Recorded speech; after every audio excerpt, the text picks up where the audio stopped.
We don't have any items called off the consent this morning. Any utilities business? We'll move on to unfinished business. Will the clerk please read item 9A into the record?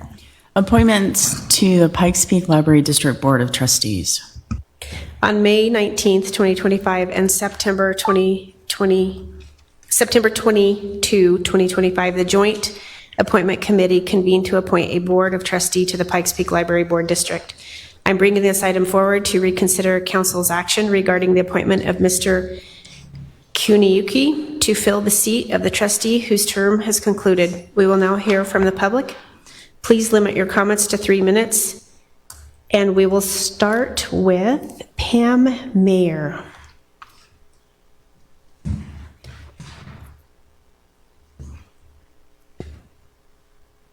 Hello, council member. Pam, can you make sure the green button is on? Yes. So I shall press it. Now we can hear you. Much Thank better. you. Thank you.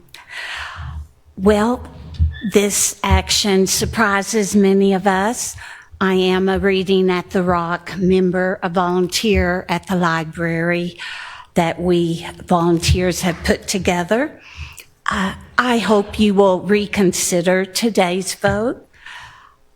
The process is important, and we're not seeing an open, transparent process take place at this time. It's just surprising to me that this hasn't been handled smoothly and openly when there are so many good candidates out there that are not being given the same look that this person is being given. So my question is why? Why is this happening this way? You have the power to make this go away, and I'm asking that you do so. That's all I have to say. Thank you.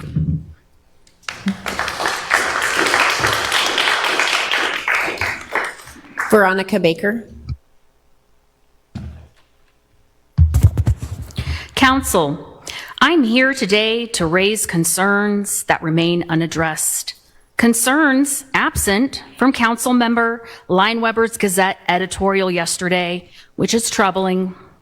There is a false narrative that those opposing Mr. Kuniyuki's nomination to the PPLD board are against him personally.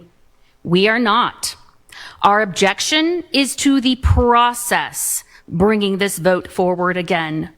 Nearly a year ago, many residents came to you after the Board of Trustees' confusing vote to close Rock Ribbon Library. We were told trustees act independently, and your only role is to appoint members. And if so, then your duty is to ensure a fair, transparent process that builds public trust in those overseeing millions of taxpayer dollars and key public resources. This process is broken. The Joint Appointment Committee's attempts to clear guidelines have been repeatedly undermined by the County Commissioner members Carrie Geithner, Lori Nelson. Meetings, public meetings, have been canceled, candidates not interviewed, political preferences asserted. Only 2 strained meetings have been held. At the September 12th public meeting, the committee agreed to reopen applications and start fresh. But within days, that decision was reversed. When decisions are made publicly and quickly undone behind closed doors, trust erodes. When one candidate is given more opportunities than others, trust erodes. When public meetings are delayed or canceled abruptly, trust erodes. This 10-month vacancy we've had on the library board is not a stalemate by chance. It is a strategy to wait out opposition. Meanwhile, citizens who have no vote and who serves on the library board bear the consequences. We have consistently spoken for all of El Paso County, from the underserved east side to branches like Ruth Hawley. And we are now especially concerned for Cheyenne Mountain's future. It is a mischaracterization of our efforts to suggest we only care about one part of town. As of today, no meaningful changes have been made to the process to restore trust. Your vote today will decide whether to endorse a broken process or demand one that is transparent, fair, and worthy of public confidence. Our citizens deserve nothing less.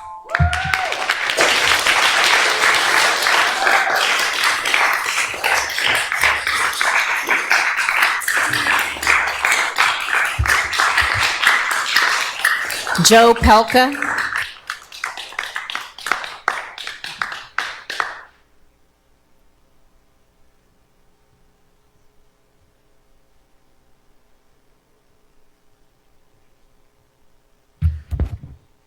Good morning, councilors. My name is Joe Pelka. You've heard me speak before.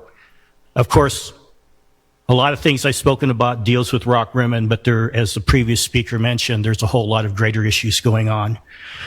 But this is a very personal issue for me because after using the Rock Rimmon Library for 29 years, as well as 4 generations of my family using that library, it was unjustifiably closed. And we know it's unjustifiably closed because less than a year later, suddenly they found the money to buy 2 other libraries that were actually utilized a whole lot less. So let's talk about trust. There's an old saying that trust is easily lost and hard to regain. And believe me, trust is a critical issue with the library board, with the library district, with the county commissioners, and with this body, because you do have oversight over your appointees. So 2 weeks ago, the JAC decided that it would be best to start interviewing new people. A week later, approximately, there's a decision to go back and resubmit a person that was previously rejected by this body. So the question is, what changed? What with the candidate changed? Did the resume suddenly change? If you really wanted to go back and start looking for, it seems to me that after one candidate's been rejected, you'd want to go back and start looking at the other people. There were over 50 applicants. They were all very excellent applicants. Why not go back and find someone else? Or were none of those candidates the right candidate? Did the present candidate pass some type of litmus test that the others didn't pass? It makes you wonder. What is the driving force behind this? It's been like 10 months since we should have had someone to reappoint or appointed to replace the current opening. 10 months this is dragged on. Suddenly, in less than a week, there's a sudden change to try to get someone that was previously rejected to now be voted in. Regardless of the facts, it doesn't look good. I don't know all the facts, so I'm very ignorant of those. But the appearance looks terrible. And I hope you keep that in mind, that appearance is everything. You're being asked to make a decision, almost a forced decision. Be very careful about what you do. I know you're tired of this process and probably want to move it on. But we're tired too. But keep in mind, it's better to make no appointment than a bad appointment. It will come back and bite you, and it's going to do nothing with restoring trust with the public, with this body, and with the library district. Thank you very much.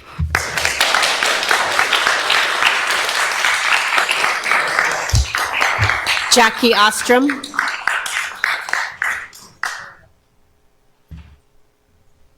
Hello, my name is Jackie Ostrom, and I appreciate the opportunity to come and speak to you.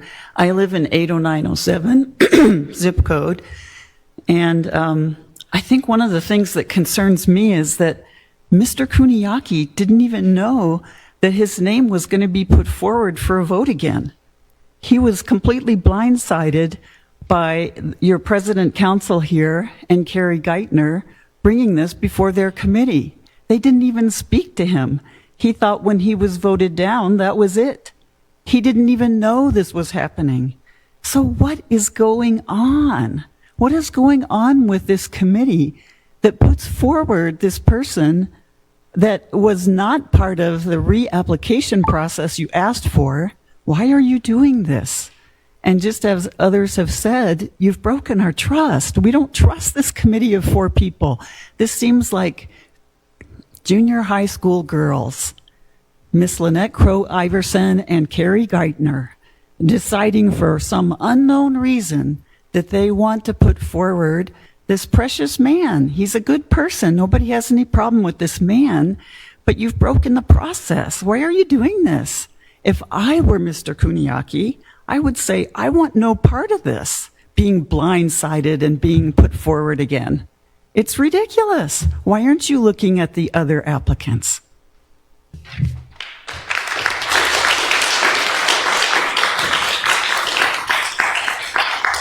Catherine Zukas.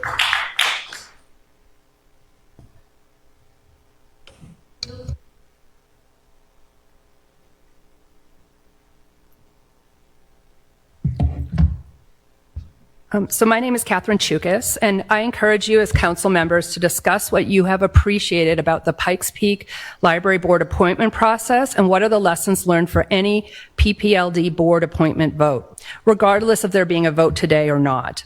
The 9 of you on this council will be asked to do this again very shortly. And again, of all the property tax mills that you're responsible for as elected officials, the PPLD library mills are 44% of these mills.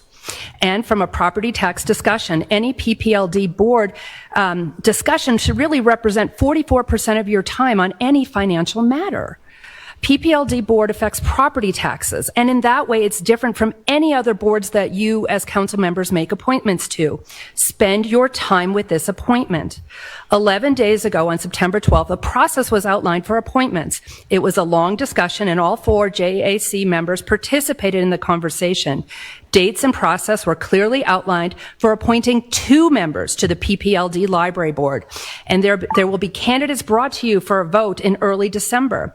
Have you heard about this process? And if so, how did you hear about it? Did you get a call from a JAC member? Was there a public meeting where it was discussed? A document?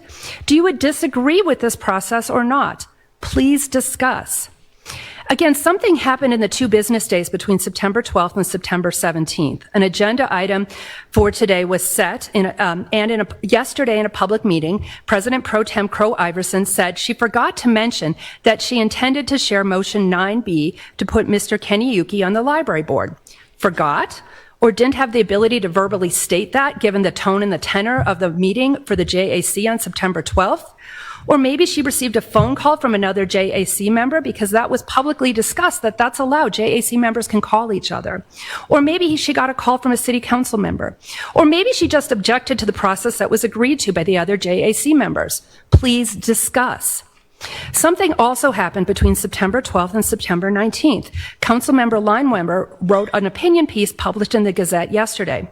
Was this written before or after learning about the JAC process? Please discuss. Again, you're appointing people who directly make decisions about taxing our property.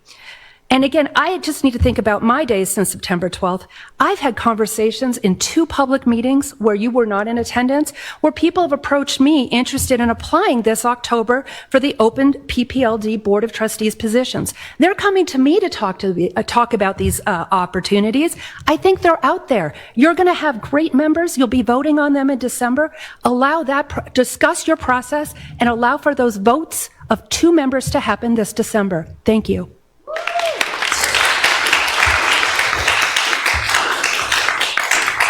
Brooke Graves.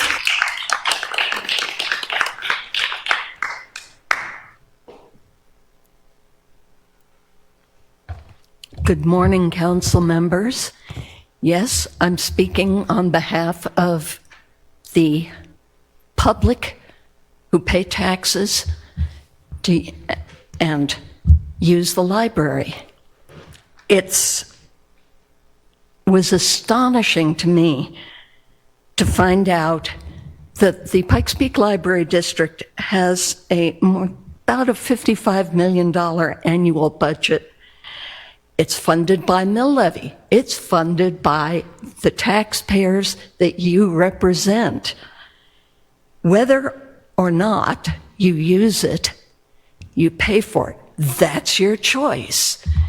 Commissioner Geithner expressed her dislike for having to pay taxes, and because she never uses the library. I will quote, "Oh, I used to take my kids there all the time when they were young, but we don't use it anymore. Wish I didn't have to pay taxes for it." Well, okay, there are thousands of miles of roads in Colorado Springs that I will probably never drive on, but my taxes paid for the upkeep of those roads. Where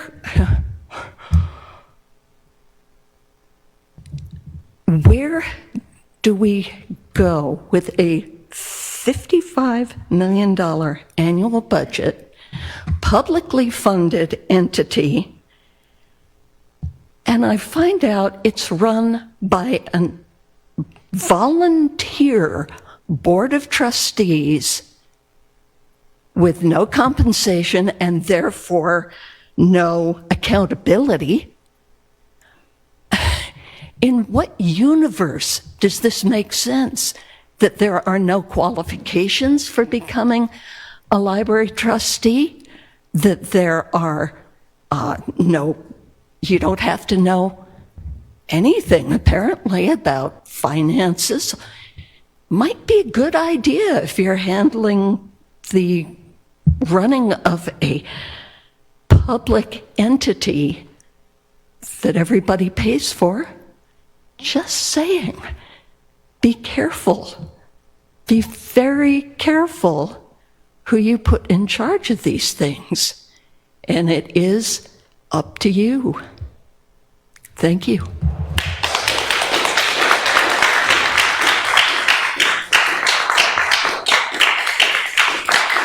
Jennifer Walker.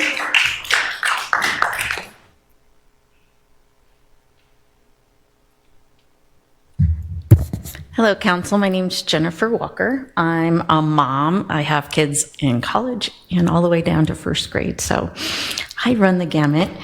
I'm here because, and I'm representing a lot of other moms. I met them this morning at drop-off. They can't be here today. They work. They have other things. We've been attending meetings like these for a year, trying to squeeze it into our busy lives. Any of you that had young kids know how difficult it is. And yet we're trying to make our time to be here every time, every meeting. I was at the JAC meeting. We weren't allowed to speak. We weren't allowed to do anything. And we were actually publicly accosted by Carrie Geithner. She literally was like, "I'm not going to be bullied by all these people here." All those people here are people that care. These are your constituents. These are the people of the city. And she has made it absolutely clear she doesn't care what you think. She doesn't care. She even said she will not even interview people that come from certain parts of this city because I know I don't like them.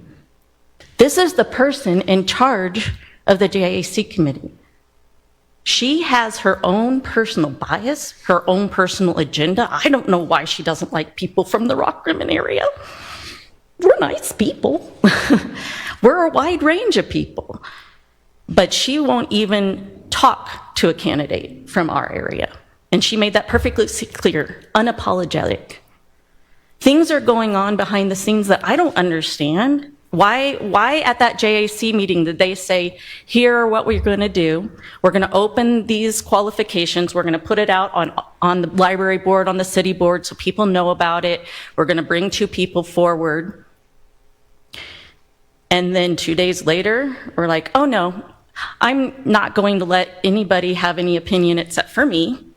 If I don't like the person, I'm going to dig in. And she basically said, I don't have to let anything through. I can stalemate as long as you want until I get my way. And that's not representative of the people. That's not representative of us that are coming from work, taking off days to come in and try and just be represented. We cannot be bullied by someone acting in their own self-interest without any regard or respect for the people of this city. Please stand firm on your commitment to a strong, fair, and representative board for the Pikes Peak Library District. It means a lot to our families. It means a lot to future families. We need people that hear the common people and care about them. Thank you.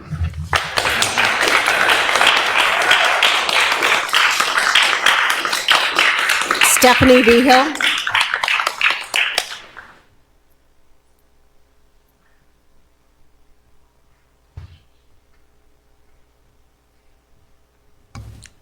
Morning, Council.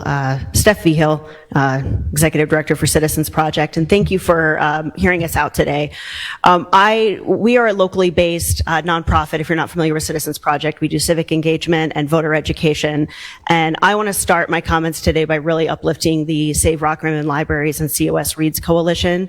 These folks are a quintessential example of exactly the sort of citizen engagement that I've actually heard members of this council say so often that you really want, that you regularly hurt for quality, constructive citizen feedback about the decisions that are facing you, especially when they're really difficult decisions. And so I really want to uplift them for working so hard on this. Citizens Project has a twofold interest on this issue. One is policy and the other is process. The policy issue is that we believe very strongly in equitable access to resources. So neighborhoods that are underserved or that have had resources taken away from them, they really need to have those restored. I appreciated hearing from Councilmember Donaldson when this came up in this body before, that this body deserves a commitment from an applicant for this Board of Trustees that they're not going to close any more branches and that they're going to reopen the one that was closed. And if we can't get that, then in my mind, it certainly seems to me like the rallying cry of this organization that has formed specifically on this issue is not being heard. And the process issue, I have significant concerns with. You've heard everyone say this already, but it has not been very transparent. We've had promises made and then walked back. It definitely seems very odd that there was one member whose vote was conveniently flipped and who was featured in the mainstream press this weekend talking about it. I really have concerns with what I heard from the council president about, so I'd reached out to y'all. I heard back from you, Madam President, which I appreciate, saying that you'd spoken to your attorneys, you weren't breaking any laws, everything was being done above board. And I was sort of surprised by that because I don't think anyone is suggesting that laws were being broken. If we thought that, we wouldn't be in here, we would be filing a lawsuit if we thought that laws were being broken. But I would encourage this body to have a much higher standard for how you conduct your interactions with the public than just whether or not you are running afoul of sunshine laws. I think you can do a lot better than that. And I'll just quote, Madam President, specifically, you had said in your email to me, and this is a direct quote, "I'd like to understand your concerns as we have another vacancy in January and would like to be in line with the citizens for the next appointment." I'm just going to invite you to consider, you can do that today. You can do that today by not rushing through this applicant who you've already rejected and who the people have made it clear, the people who are most involved in this issue and are very well educated on it, they're doing what your civic engagement program teaches citizens to do, is to learn the process and connect with y'all and give you constructive feedback. And so I'm going to ask you today to listen to that feedback. You can take this off the agenda. You can go back to the drawing board, talk to some of these other applicants. I thank you for your time.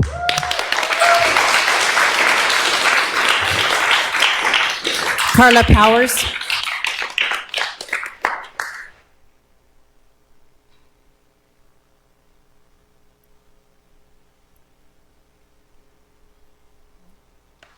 Carla Powers from COS Reads. Our last two newsletters share the timeline of this application process. May 27th, City Council rejected the appointment of Mr. Kenny Kuniyuki to the PPLD board on a 6-3 vote. Then, way back later, Friday, September 12th, the Joint Appointment Committee agreed to restart the application process for both Doris and Debbie's trustee positions, recognizing Council's May vote. 5 days later, Wednesday, September 17th, City Council's agenda appeared with an item calling for a revote for Mr. Kuniyuki, despite Joint Appointment Committee's public decision. Again, 5 days later, Monday, September 22nd, the Joint Appointment Committee held a meeting to renominate Mr. Kuniyuki just 1 day before today's vote. This is out of sequence. This information has been shared widely from Cheyenne Mountain to Northgate. People across the county are concerned and are paying attention. I want to share a story. You've seen my granddaughter back here. My granddaughter Ava was playing quietly in another room. When I checked on her, she had a food mustache. I gently told her, before I could say anything, she said, "Grandma, can I have a snack?" I gently told her I knew she had already helped herself and that this was wrong. She burst into tears. We washed up and talked about how mistakes are for learning. I doubt she'll try to sneak a snack first and ask permission later again. Why do I tell you this? Because that is what is happening here with this application process, the same kind of sneak. First, the Joint Appointment Committee publicly agreed to restart the application process on October 1st. Then, a vote for Mr. Kuniyuki was slipped into today's agenda. Finally, the Joint Appointment Committee held a last-minute meeting yesterday to gain permission after the fact. This may not break legal rules, but it is still wrong. I won't let my granddaughter act this way, and you shouldn't condone this process either. Mr. Kuniyuki and any applicant deserves to be treated respectfully. They should be considered through an open, transparent process. They are not pawns. Kenny can and will likely reapply, and you might choose him eventually when the time is right. But do not diminish him or this council by appointing him today in this shoddy fashion. Please insist on a clear and transparent process. Say no to today's appointment.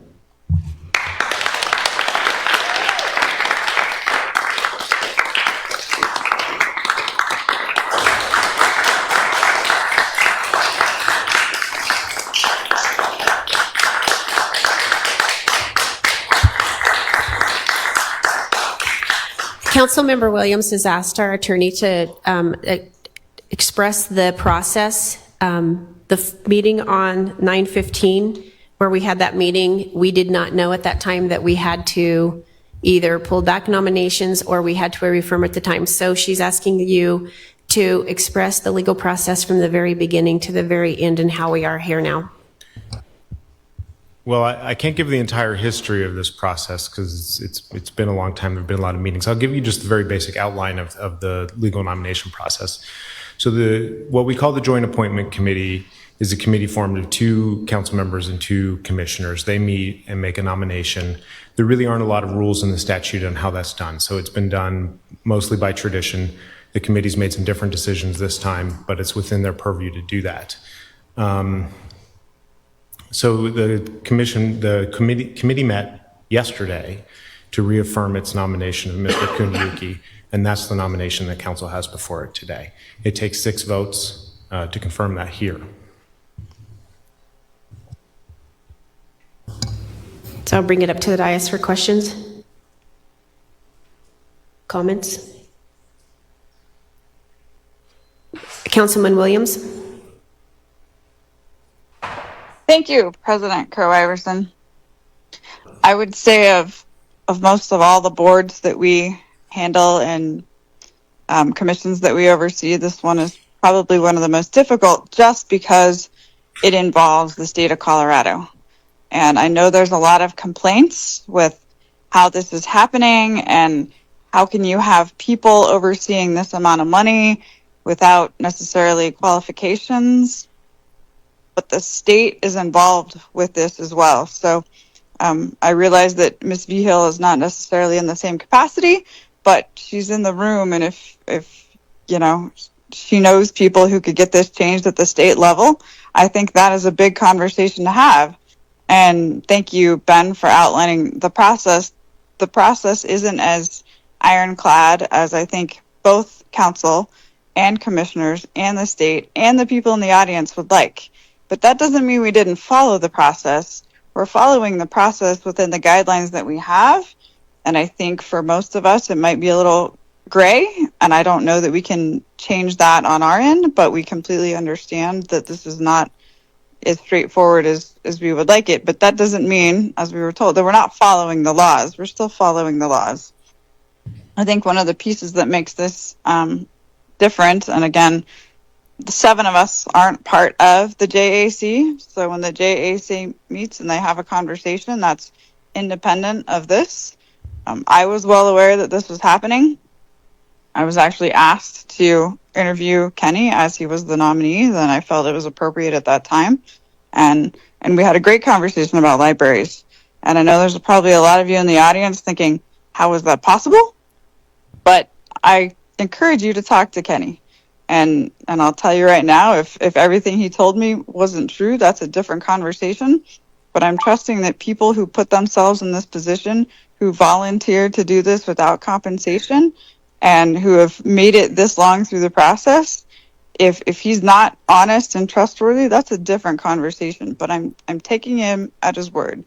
And I'm taking him at the fact that he wants libraries. He wants physical buildings that people can go to and have books and you can congregate in.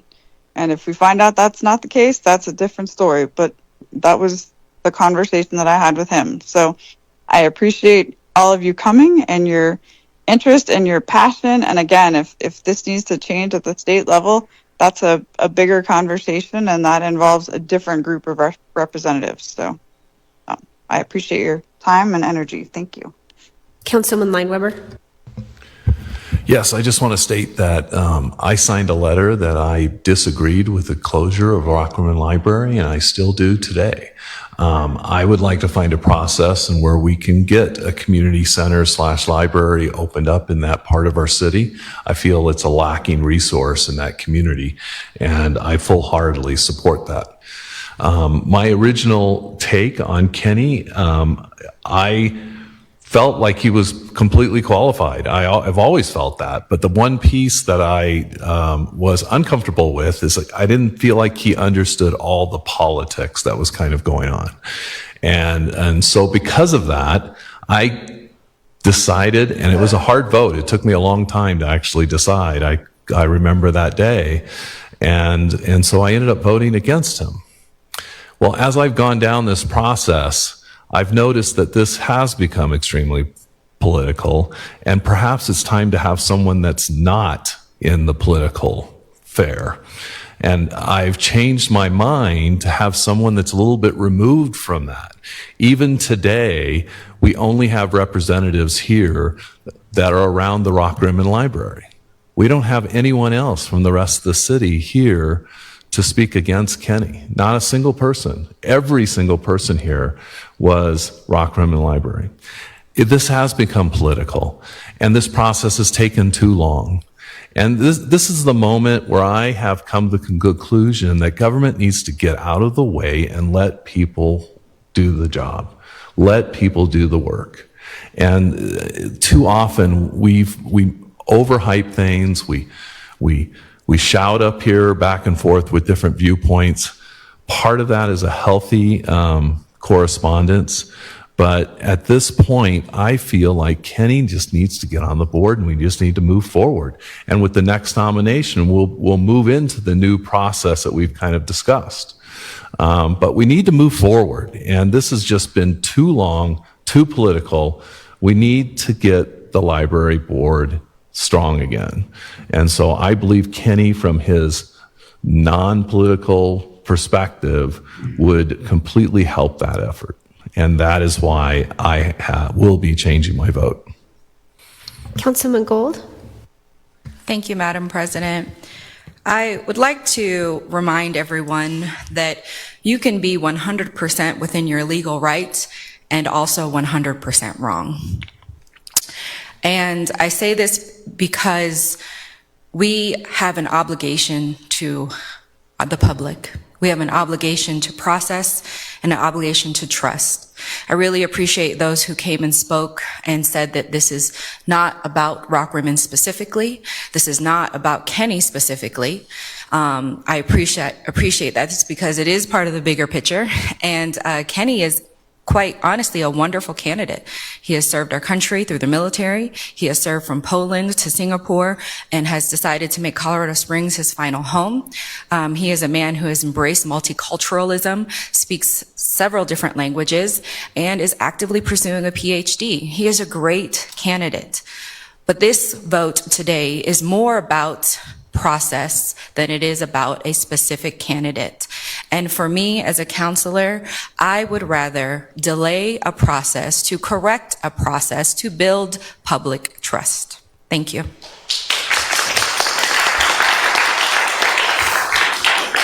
Councilman Bailey. Thank you, Madam President. Just a couple of things from me. I echo I understand that process is important. It's important to a lot of people, but to me, it seems that the process is just a tactic to ultimately get what you want. And what I heard last time, the opposition to the nomination last time is different from what I'm hearing this time. It's not Mr. Kuniyuki, it's something else. Now it's process. If you don't get what you want, there's a couple ways to deal with that. And one of them is let's just delay. If we just keep delaying, maybe that's where we're going to go. I disagree with that. I think the process is fine. I think we have a committee that's supposed to appoint people, and we can either choose to accept that, to ratify that, and appoint somebody or not. The process is working, and we have a candidate in front of us. It's disingenuous and discouraging to me that we're throwing out there somebody said the word, somebody used it, a litmus test. The litmus test seemed to be the only candidate that can ever be acceptable is one who promises to put a library back in Rockrimmon and never close another library. If we had all the resources in the world and we could promise to do that, that would be a great thing. But to go into something with that preconception, I'd like to say I came on city council making sure that we would fill every pothole in the city. It's not going to happen. We don't have the resources to do that. We don't have the ability to do that. So anybody who promises that is at worst lying to you, and at best just very naive. And so to ask for that kind of commitment, I think that's a little problematic for me. So I supported this nomination before. I'm going to support it again, and I look forward to the process working when we fill other vacancies on the Board of Trustees for the library, just as we do with everything else. And please, even if you believe it deep in your heart, open your mind a little bit and consider that there are a lot of people who are doing things that you don't necessarily see. That there are people who are looking at these things, who are studying them. It's not something that just happened over the course of a couple days. It's something that happened over long periods of time. Lots of conversations happen. And people are qualified, even if you don't agree with them. And that's what the nomination process is for. Councilman Hingham. Thank you, Madam President.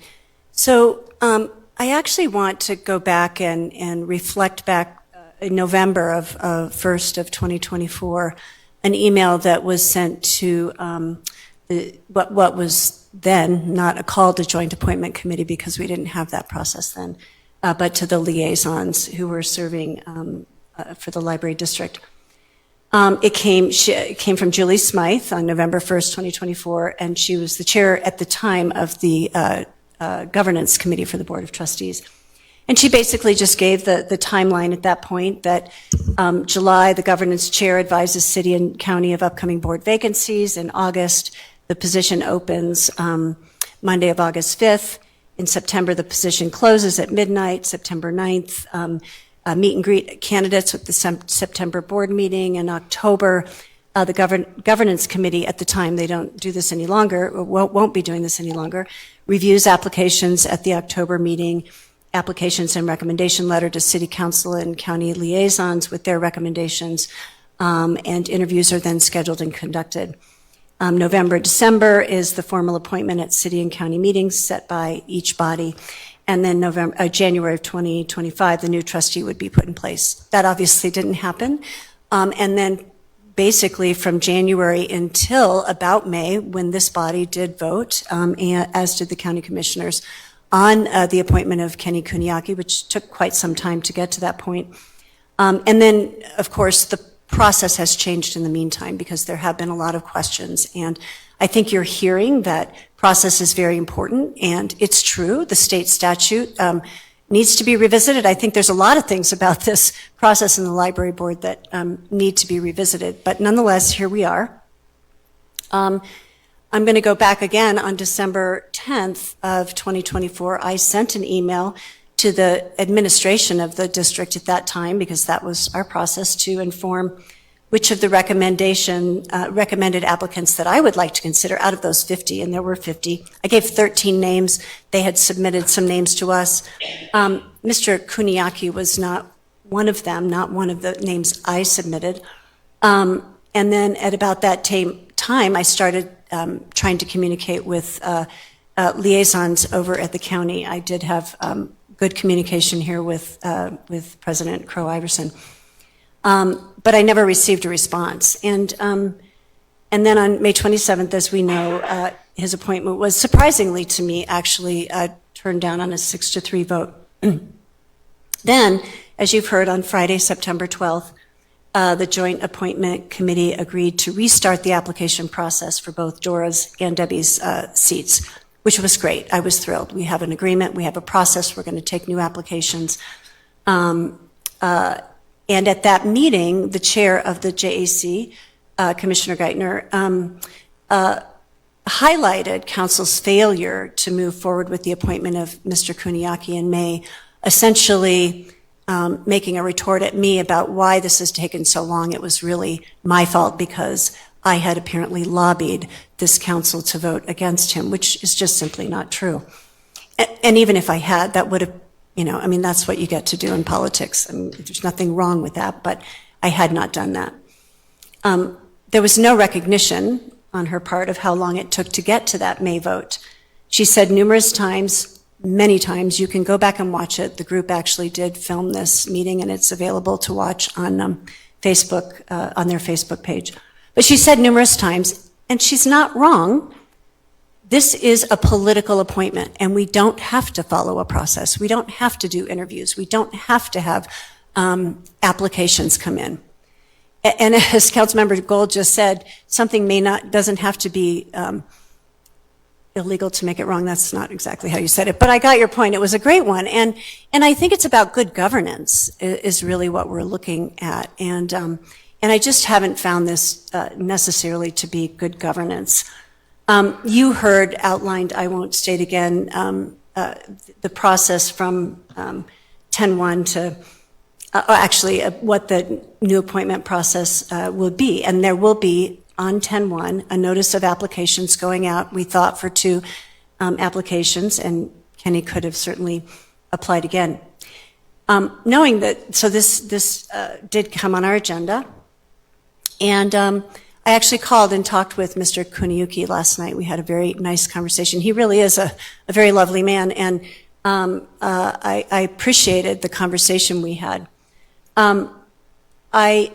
I talked about that comment that this is really a political process, and it's true. He is willing to step in, knowing that is the case. But when I told him why I would be voting against him, and by the way, I did vote against him before because he really wasn't in my top 13 originally, and wasn't in my top 4 when we met as a joint appointment committee. But that it was really about process. He surprised me. He said, I agree.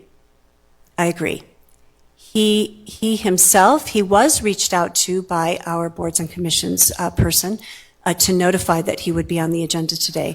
But he was not, to my knowledge, he said he was not contacted by our president to let him know. He did start getting calls and people talking with him, but he was a little confused as to why. So that's the data as I can tell you. Council members here are clearly making their decisions as they have a right to do based on that. I appreciate you all coming out. We'll see how this goes. Regardless, we will have to do this again in January. We may be voting on 1, we may be voting on 2. But it is a very important board managing a tremendous amount of taxpayer dollars that has been stated here. And so with that in mind, I will be voting no. Thanks. Councilman Donaldson?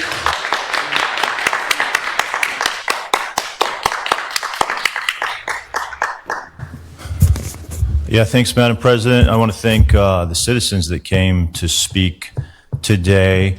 Do any citizens that are here to speak on this not live right there in Rock Rimmon? Okay, so Representative Vigil, thank you for being here.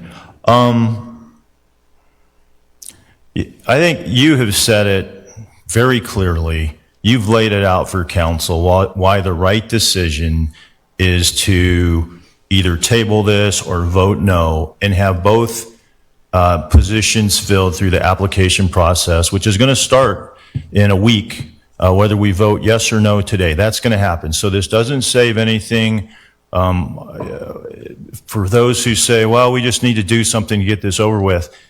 We're about to restart the process for one. If we were to vote no today or table it, we would restart that process and get two. And what that would do is it would restore confidence, well, to some degree in city council from the citizens. They would feel like they were told something and then that's what happened versus you were told something and then we switched it because we found a way to do that.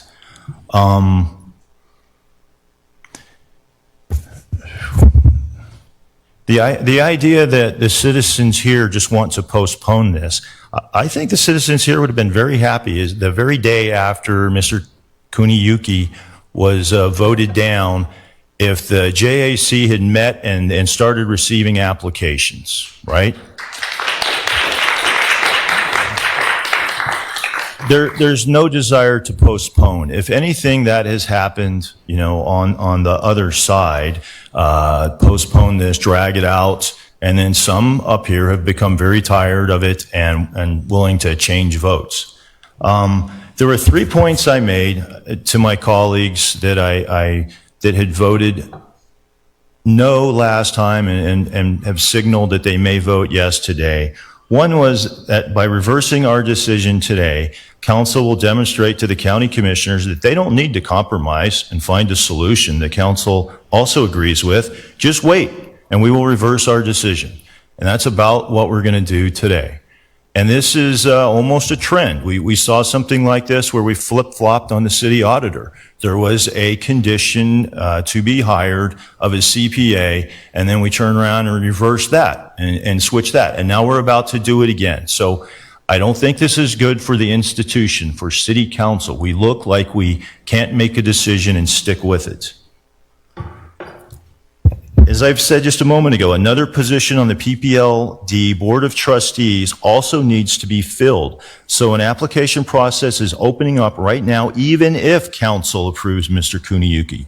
Doesn't it make more sense to continue with our previous decision and see what we get in the new batch of applications? Mr. Kuniyuki may be one of those two or may not, but it will look fair. It won't be the process which you have clearly described, where one thing is said at the JAC and then a few days later it changes. Mr. Kuniyuki may submit his application again if still interested. There may be better, more mutually agreeable candidates that will apply. And thirdly, if we do this, it adds more confusion to the process. Just on September 19th, the JAC announced with citizens present, listening and hoping they can believe what they hear, that they were going to open the applications back up to both positions.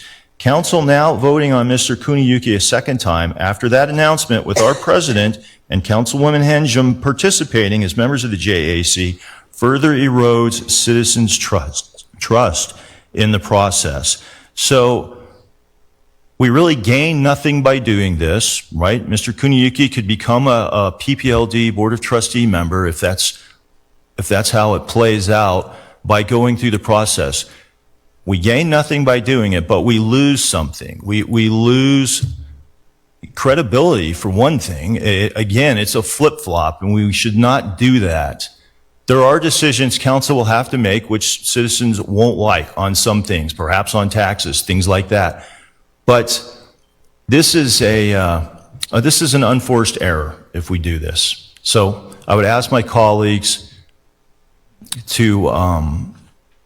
continue with your previous votes, we will restore confidence in citizens, and the outcome in the end, if Mr. Kuniyuki is one of the best candidates, he can still be appointed.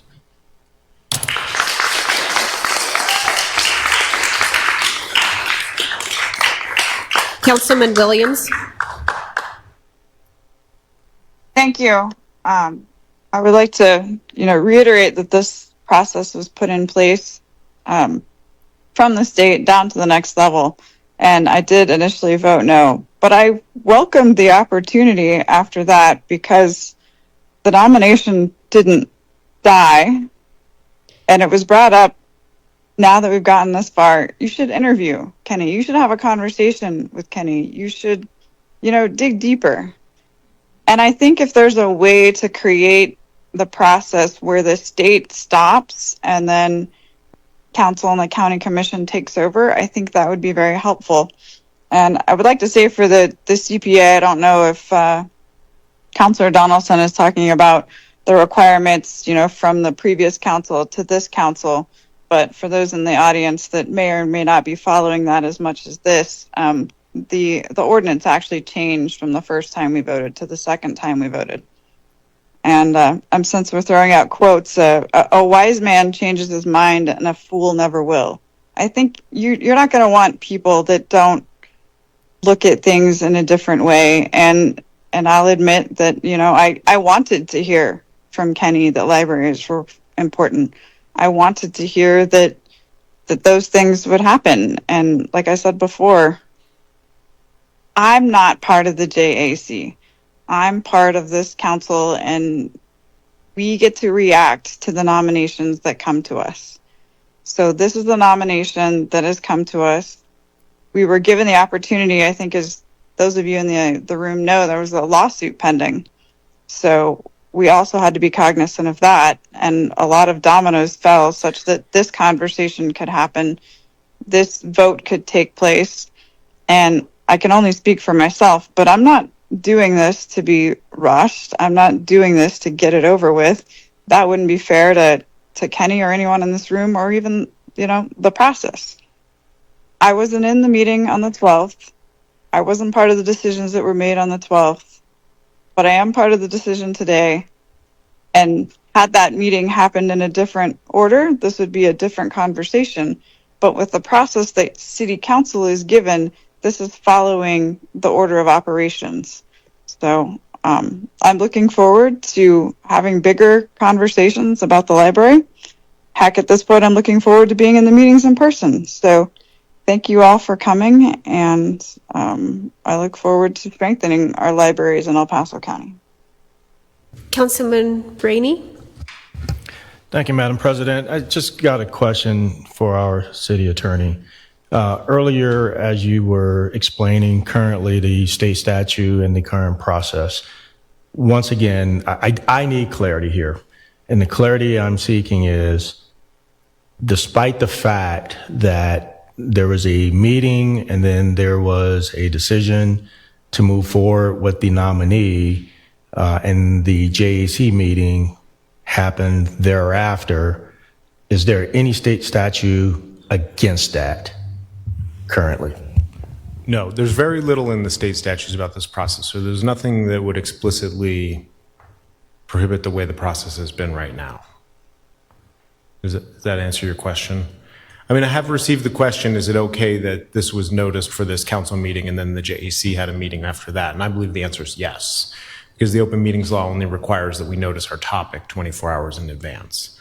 So not every detail has to be finalized by that point. Things can change. Okay, thank you.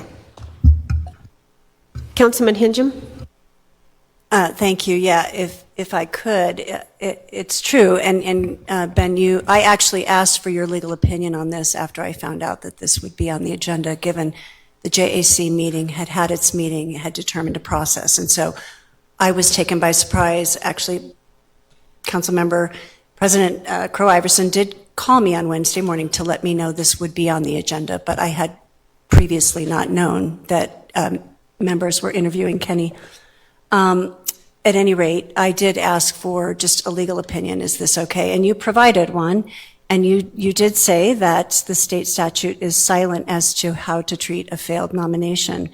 You did some more research, and fundamentally, I think gave, and I could read the email, but you gave recommendation that I think that's why the JAC met again on the Monday after, was just to make sure all the bases were covered, which we did. I mean, we met, it happened, and it was a 3-1 vote. So again, nothing illegal. State statute's not super clear, and reminding that, as Commissioner Geithner stated, this is a political process, and so that's what you're seeing today. Thanks. Seeing no other questions on the dais or comments on the dais, I have a motion from Councilman Risley and a second from Councilman Lineweber. We'll vote.